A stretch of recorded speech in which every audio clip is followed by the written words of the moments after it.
My name is Stephanie D. Sorrells. The original story never gave an age, so I will only say this. I was old enough to know what sacrifice looked like, and still too hopeful to notice when sacrifice had become self-erasure. I met Evan Caldwell 4 years ago at a mutual friend's birthday party in the city. He was vibrant, clever, the kind of man who could turn a bad karaoke song into the best part of the night. I was just starting to hit my stride as a software engineer at a solid tech firm, tired but ambitious, the sort of woman who still believed hard work and loyalty would be enough if you gave both consistently. We clicked fast. Late-night conversations, shared jokes, big plans whispered over takeout containers and half-finished wine.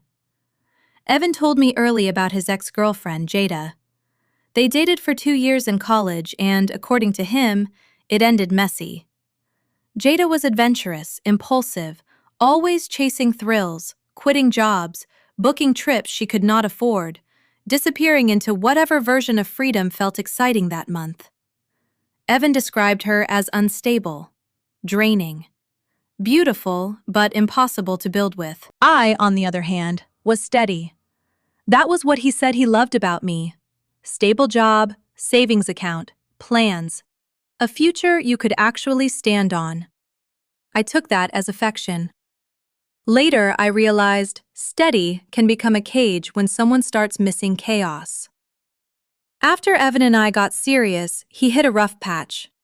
He lost his entry-level marketing job during company downsizing and spiraled into anxiety about his career. I stepped up, covered part of his rent for a few months, helped rewrite his resume, connected him with people in my network, sat up with him when he panicked about interviews. Eventually, he landed a decent digital marketing job, and for a while I thought we had come through it stronger. Then Jada started creeping back in. At first, it was harmless enough. A text here, a meme there. Just old friends, Evan would say, phone lighting up during movie nights. She's checking in, she's going through stuff.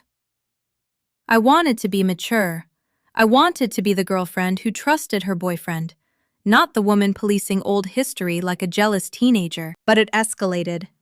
He liked all her posts, desert hikes, music festivals, rooftop bars in cities she had no business affording. The captions all screamed, "Look at my exciting life." I would mention it carefully. "It bothers me that you are still so connected to your ex."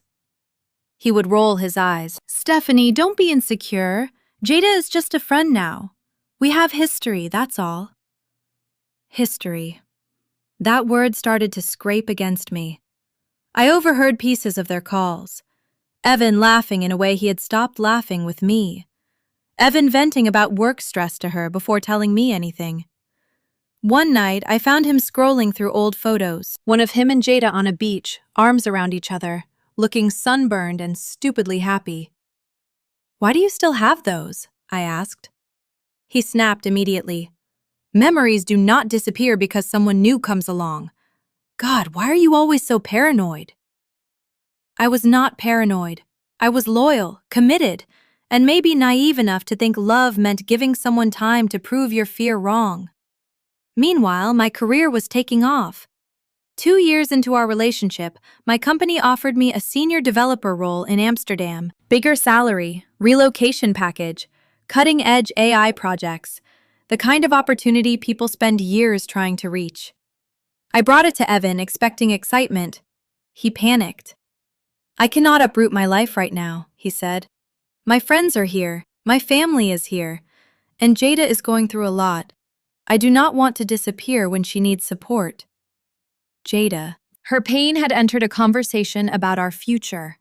I turned the offer down. 6 months later, it came again, even better terms. Evan was stable by then, but still hesitated. "Amsterdam sounds amazing, but I do not know if I am ready. And Jada just got dumped. She is a mess." I declined again. The third offer arrived last year, when our relationship was already strained. Jada was everywhere by then. Coffee meetups he downplayed. Late-night texts hidden when I entered the room. Little comparison slipped into conversation. Jada is starting that adventure vlog.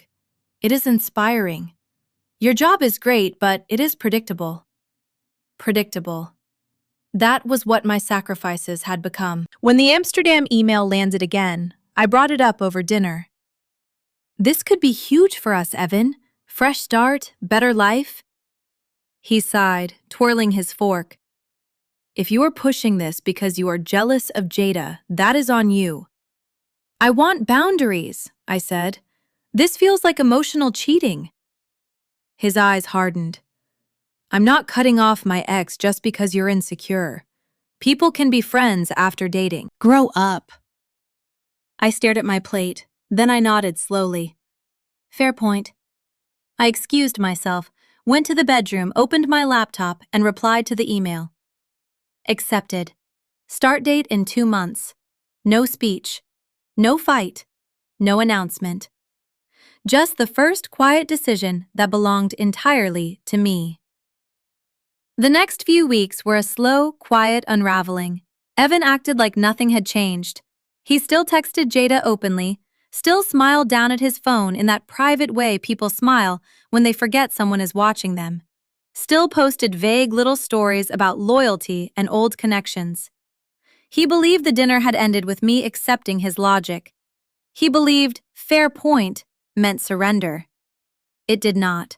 It meant I had stopped arguing with someone who had already chosen not to understand me. I kept the Amsterdam acceptance to myself.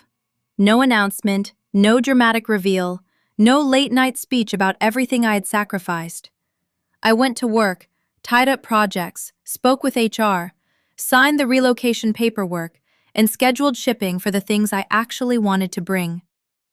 I sublet the apartment discreetly. I sorted documents, closed local accounts, and packed boxes while Evan was out catching up with Jada. Every taped seam felt like another thread cut from a life I had been holding together, mostly by force. Inside, I was a mess, but not the kind anyone could see. I took long walks at night, staring at city lights and replaying every sacrifice. The first Amsterdam offer. The second. The third. Every time I convinced myself love meant waiting until Evan was ready. Every time he called my ambition a pressure, my concern insecurity, my steadiness boring.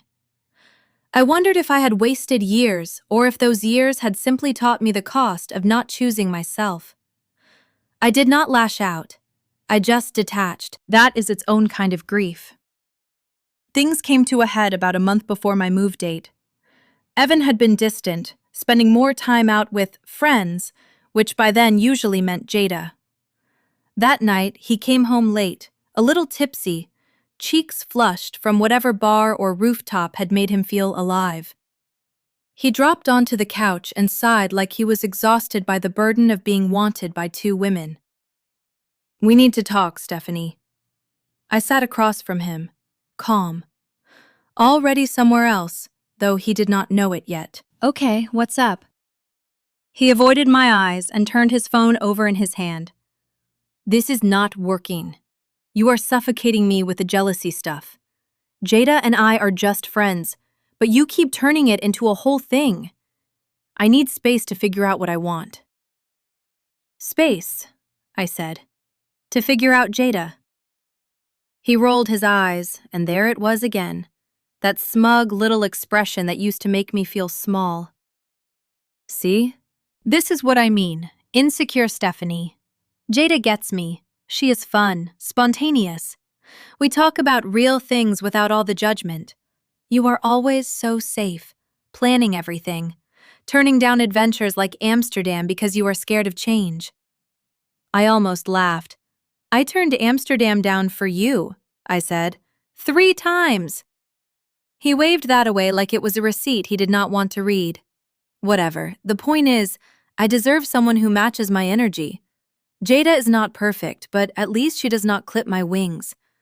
I'm not saying I'm running back to her, but yes, we are hanging out more. It is mostly platonic, but you are holding me back. Mostly platonic.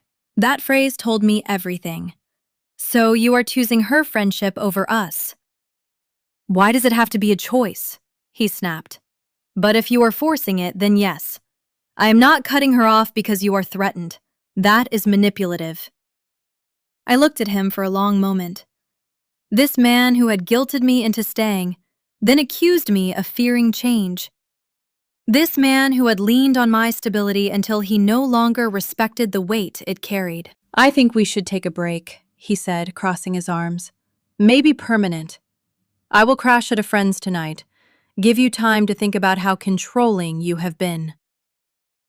I did not beg. I did not raise my voice. Fair point, I said. If that is what you want, go ahead. He blinked.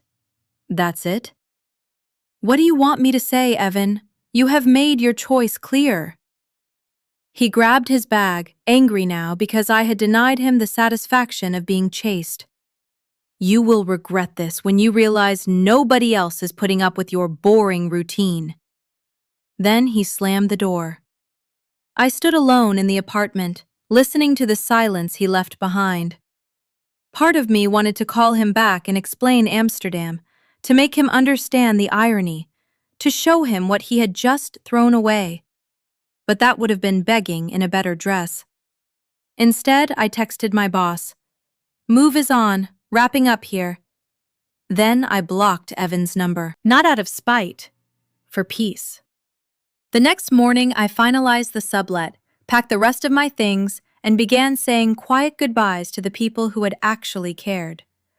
No public post, no emotional announcement, just forward motion.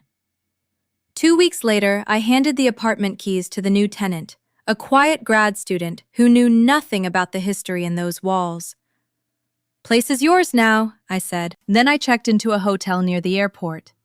Amsterdam was waiting. Landing in Amsterdam felt unreal. The canals, the bikes, the damp air that smelled like rain and stone, the low hum of a city that did not know my history and did not care to ask. I remember standing outside the airport with 2 suitcases and a backpack, watching taxis pull in and out, and feeling the first clean breath I had taken in years. Not happiness yet. Not peace, exactly. More like distance. Blessed, necessary distance.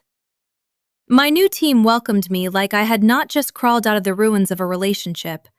Dinner the first week, tips on neighborhoods, jokes about Dutch weather, advice on which bike locks were worth buying. The work was hard in the best way, the kind of hard that uses your whole mind and rewards you for showing up prepared. Cutting-edge AI infrastructure, architecture meetings, code reviews that left me exhausted and alive. I had forgotten how good it felt to be challenged by something that did not also belittle me. I rented a small apartment overlooking a park. Nothing dramatic. A narrow balcony, clean white walls, a kitchen just big enough for one person to make coffee without bumping into grief.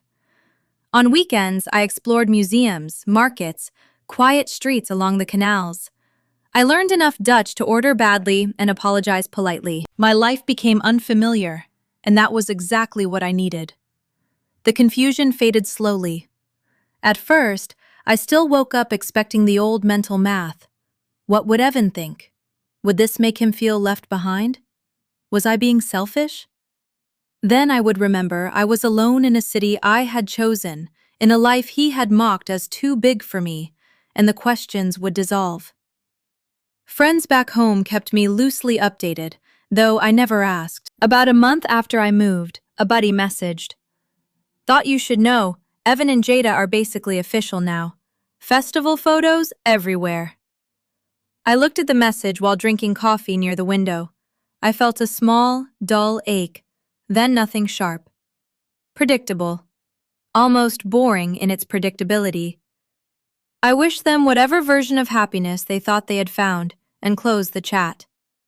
But the shine wore off quickly. Jada's adventurous life came with the same wreckage Evan had once described, and then apparently forgotten. Debt. No steady job. Last-minute plans funded by whoever loved her most that week. Evan, fresh off calling me safe and suffocating, quit his marketing role impulsively to travel with her and help build her adventure content.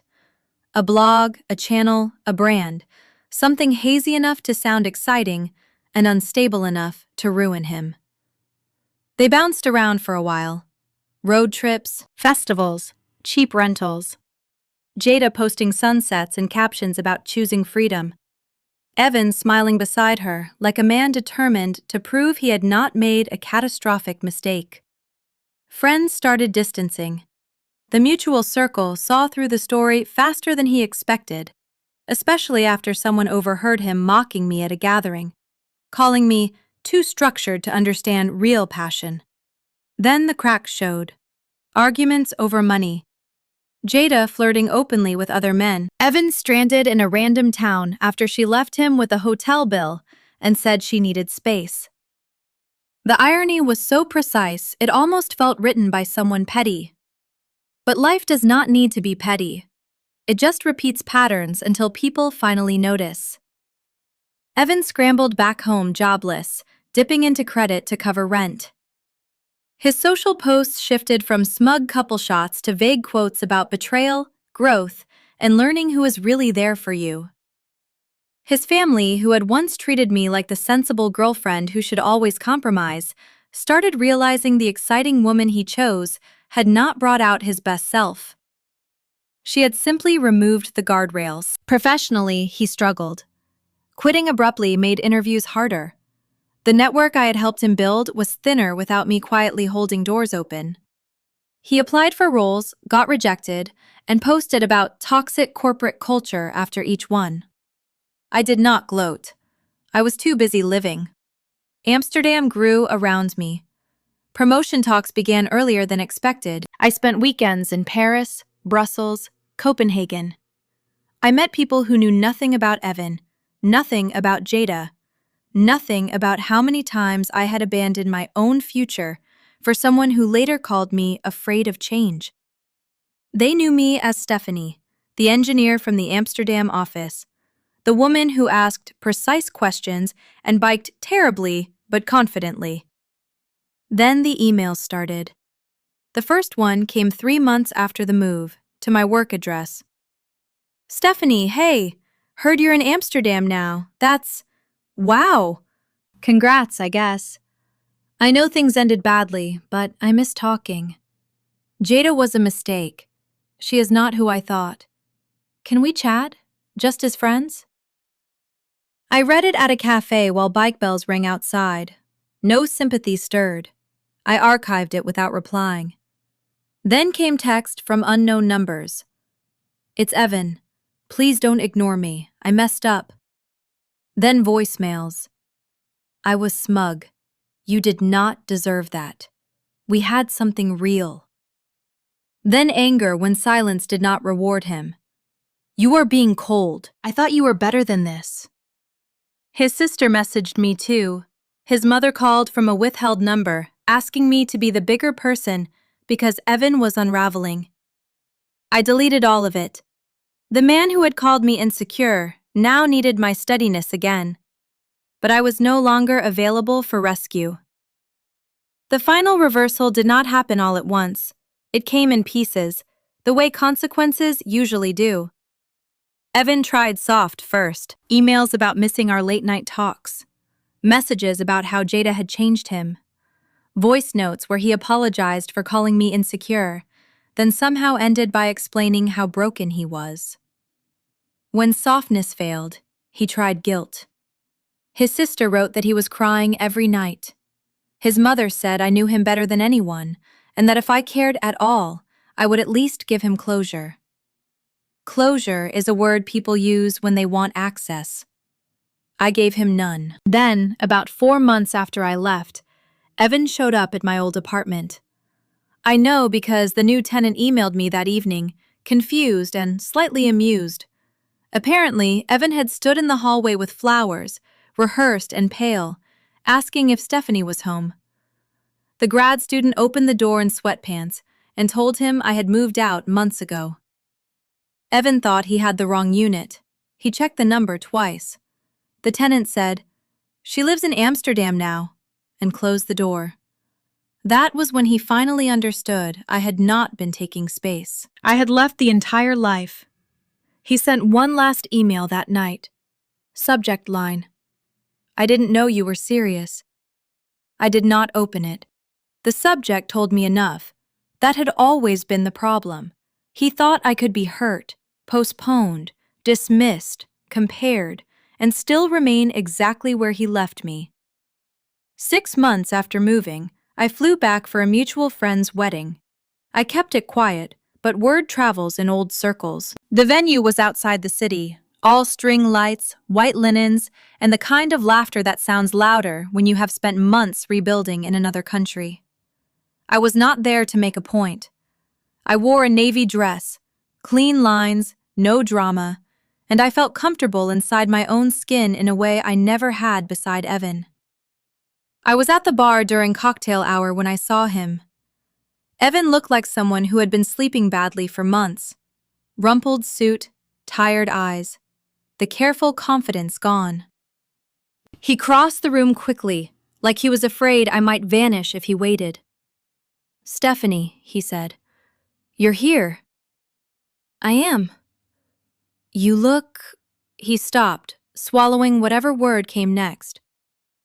"You look good." "Thank you." His eyes searched my face for something familiar, some old softness he could still use. "I heard about Amsterdam. I went to the apartment. Some guy answered the door." "That would be the tenant." "You really left?" "Yes." He laughed once, but there was no humor in it. "Jada was a disaster. She cheated, drained my savings, left me stranded twice. I lost my job. My friends barely talked to me. I know now what I did to you. I was stupid. I was chasing something that was never real." I said nothing.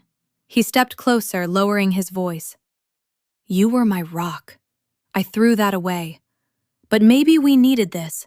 Maybe I needed to lose you to understand what you meant. Come back, or let me visit Amsterdam. We can start over somewhere new." The hypocrisy stood between us like a third person. Now Amsterdam was romantic. Now my steadiness was valuable.